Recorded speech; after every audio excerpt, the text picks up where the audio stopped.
Puji Tuhan, selamat pagi. Kita mau dengarkan renungan, jangan pernah kecewa sama Tuhan.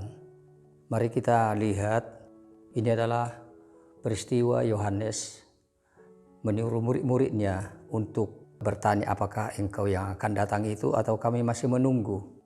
Sebetulnya dari awal dia sudah tahu bahwa inilah Kristus.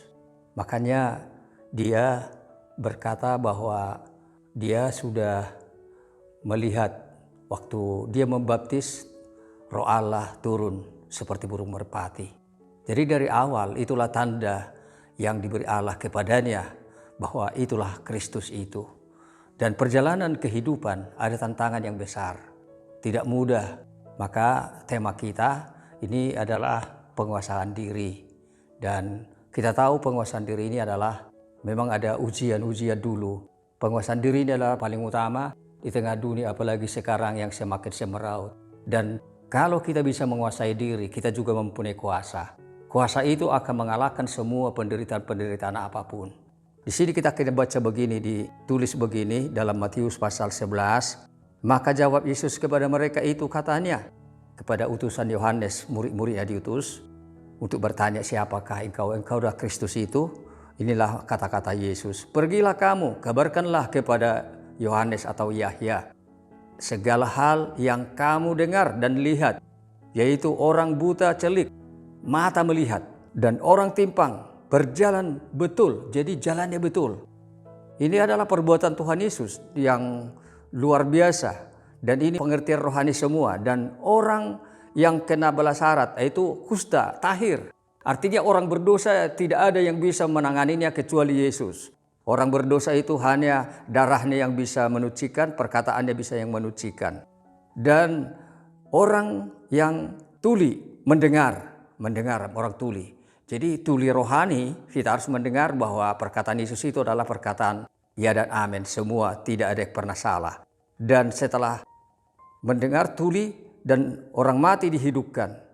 Jadi orang mati dihidupkan itu juga kematian rohani, hanya dialah yang bisa menghidupkan sehingga hidup di hadapan Allah. Mati, tapi dia hidupkan. Dan orang miskin, kabar baik diberitakan. Ini adalah berita yang sesungguhnya semua. Jadi kita melihat bahwa perkataan Tuhan Yesus ini juga orang miskin juga. Siapa yang miskin rohani? Yang itu orang yang merendahkan diri, yang merasa perlu Tuhan lebih daripada siapapun. Dan disinilah rahasianya, bahwa seandainya Yohanes Pembaptis masih melihat Yesus itu dalam penderitaannya tetap Kristus, dan ini perbuatan-perbuatan yang dilakukan Tuhan Yesus, inilah yang diberitakan oleh murid-muridnya kepada Yohanes. Tapi rupanya Yohanes itu saking kecewanya di penjara karena memang dia menegur Herodes, tidak layak dia mengambil istri adiknya, Herodias. Jadi ini membuat dia di penjara. Jadi penjara kehidupan ini sebetulnya itu enggak selamanya. Itu adalah proses, itu adalah suatu pernyataan bahwa walaupun kita katakan benar, memang tetap ada tantangannya. Ada konsekuensi kalau kita menegur seseorang yang memang berdosa, tapi enggak sadar dia bahwa dia di dalam dosa. Dia tidak sadar bahwa itu teguran yang baik, tapi Herodes malah memenjarakannya. Itulah makanya kita sebagai anak-anak Tuhan, ini pelajaran besar bagi kita. Padahal tidak ada seperti Yohanes itu lebih besar daripada yang dilahirkan oleh perempuan. Tapi malah terkecil di antara yang kecil di sorga. Yohanes itu terbesar, tapi yang terkecil di sorga malah Yohanes terkecil. Karena apa? Karena kekecewaan. Jadi perjuangan kehidupan, jangan pernah merasa kecewa apapun yang terjadi. Tuhan itu nggak pernah salah.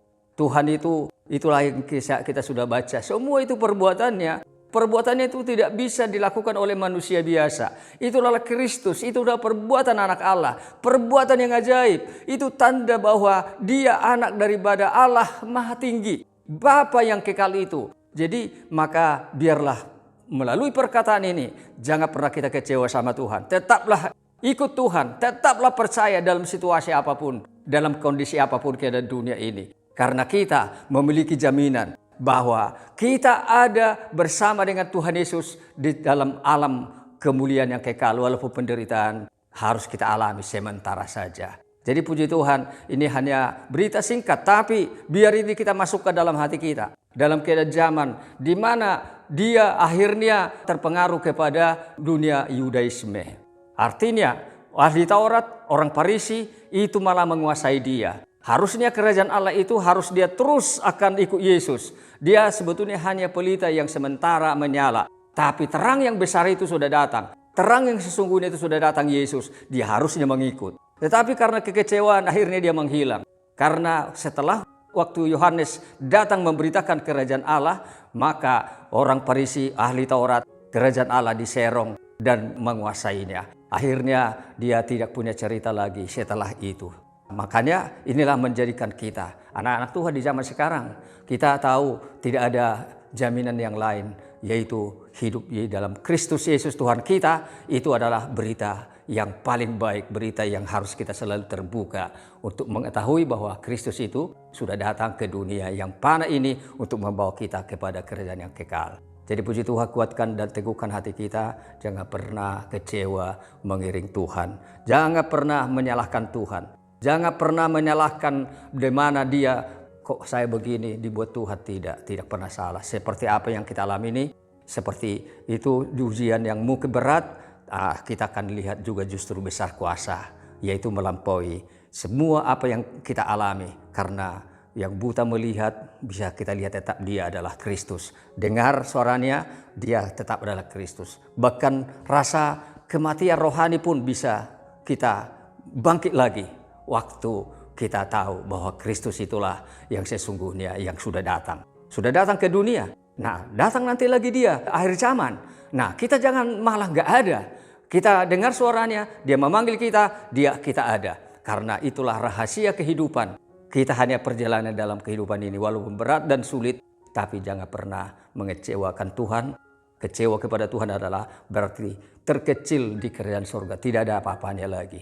Jadi puji Tuhan, mari kita berdoa. Terima kasih Tuhan, biarlah berita firman Tuhan tidak pernah kami kecewa. Kami sadar di dalam dunia ini Tuhan ada pengujian. Tuhan, ada masa di mana kami Tuhan, oh Tuhan, ada di mana kami akan lihat perbuatan Tuhan. Kami sampai mengalami kuasa yang lebih besar daripada semua. Karena kami tidak mau seperti bulu yang digoyangkan angin ke sana kemari. Tuhan, tapi seperti Yesus, batu karang zaman yang kokoh dan kuat menghadapi semua hal yang ada di dalam dunia.